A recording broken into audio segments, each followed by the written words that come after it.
Shubor nakaslem jong nongsan Hima.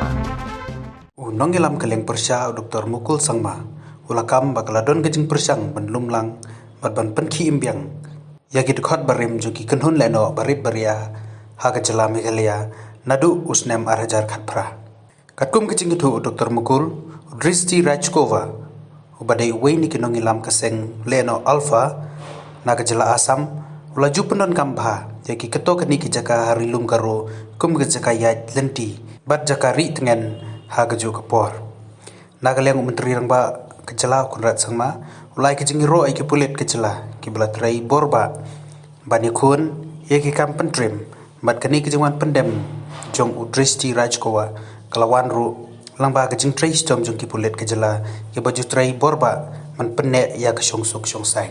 District Rajkawa has been the main link between various militant outfits of western part of our state of Meghalaya and Ulfa, and they have raised many of these militant outfits. In fact, GNLA received active help from Ulfa through District Rajkawa, and many of those ambush against the government security agencies were all done through them. He is an explosive expert, and somehow or other he was quite evasive, but I would like to congratulate our Meghalaya State Police Organization, particularly our cadres in the elite SF-10. I must express my sense of deep appreciation. They have been trained to be best, and they have proved that they are worth. So we have been able to see this particular one of the second in run leader of Ulfa surrendering. His surrendering hasn't happened just like that, because there was obviously there was a fear to be caught. I think I saw his statement also, and not only that, on a run-up for election for Assam, there is lots of other bilateral engagement going on between India and Bangladesh in respect of internal security. So there is lots of aggressive operations going on the other side, because on the other side of the border, along the southern slope of Meghalaya in Bangladesh, there are quite a number of areas where District Rajkawa has his whole areas of hideout, including some of the, not only some of the, particularly NDFB and all. I believe if there is this synergy between both the nations, and Bangladesh does not remain a safe haven for our insurgent outfits from the northeast, others also will probably slowly surrender one by one, I hope. District Rajkawa has been trying to regroup from amongst all those cadres who have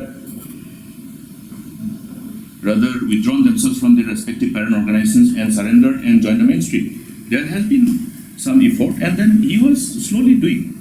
But I'm sure this challenge will always remain, because western part of Meghalaya is an area which is used by Ulfa and DFP, and therefore we have to be always alert. Another step towards ensuring that there will be more long-lasting peace in our places. It won't be appropriate for me to talk right now, because we're still getting all the information from the grassroots level. So the only information they've collected as of now that has been picked up. So I'll limit to my comments on there. Beyond that, I will get the details and then I'll get back to you. It's not about the competent. I think there was a lot of activities going on before that also. I think you're aware of it. And because of the activities of the Meghalaya police, the pressure was on him to move. And in that movement, of course, there was coordination with the army also going on. So at the end of the day, it was an effort that was from different angles, which has led to the ultimate surrender.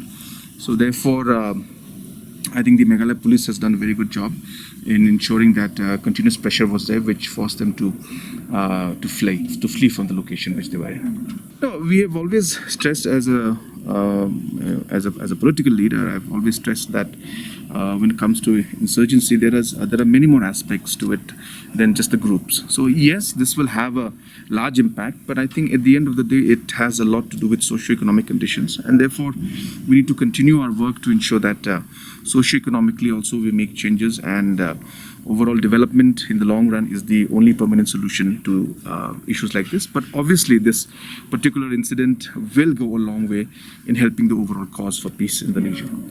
Thank you.